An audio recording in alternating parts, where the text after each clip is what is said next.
And that's where we came into this case expense model. So it's not litigation financing.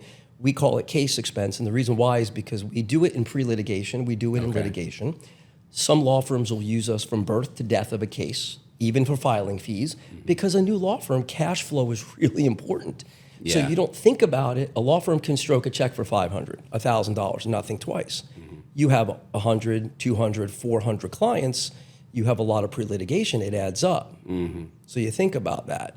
So some are using us for that. Some are using us just in litigation. Some lawyers have us invest in the cases after a certain threshold. There's no rhyme or reason.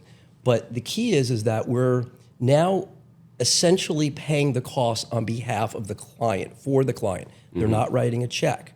But when the case settles, the fees that we charge for that are taken from the proceeds of the settlement that would normally go to them. Okay, so let me ask you. I just want to clarify on that. So I get a bill from a life care planner, or I get a bill from medical records expense, $200. Your company will cut a check. I give you the invoice and you pay it. Is that correct? That's exactly correct. Okay, and then when I want to, let's say I settle the case, what do? I call your office, say, hey. Do you guys have a portal, or I email somebody and I say, hey, we want to settle this case, we want to pay the bill. What is it? And you guys tack on the contractual interest rate that you guys have. What is that, like roughly, if you could, I don't know if it varies, or, and then what is it capped at? Is there a cap? Great question. So we have a portal.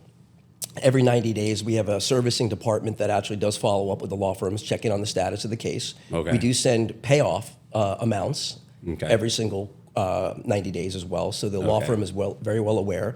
At the end of the case, you would follow up with us and ask what that final payment is owed, so we can provide that to you, that you would put in your settlement statement. Okay. It would be Dr. Golden, expert witness, and instead of it being $5,000 that would normally be what you were owed back, it would be maybe $7,000, which is our fees. Okay. Our fees are essentially very simple. Everything we do is we try to keep it super simple. It's a 5% simple fee every month. So on $1,000, it's $50 every month. It's not compounding? No, I don't believe Okay. So the whole compounding, we can get into that with plaintiff financing, but I don't believe in compounding. I believe compounding interest should be something that we earn on our own money that we invest, not charging somebody else. Okay. It's just the wrong business model. So we're a simple fee.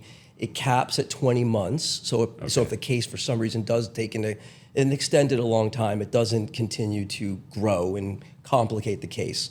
So it's a one-time max factor on the principal that we actually advance into the case. Okay. So so if it's $1,000 the max at 20 months, it would be $2,000. That's the max.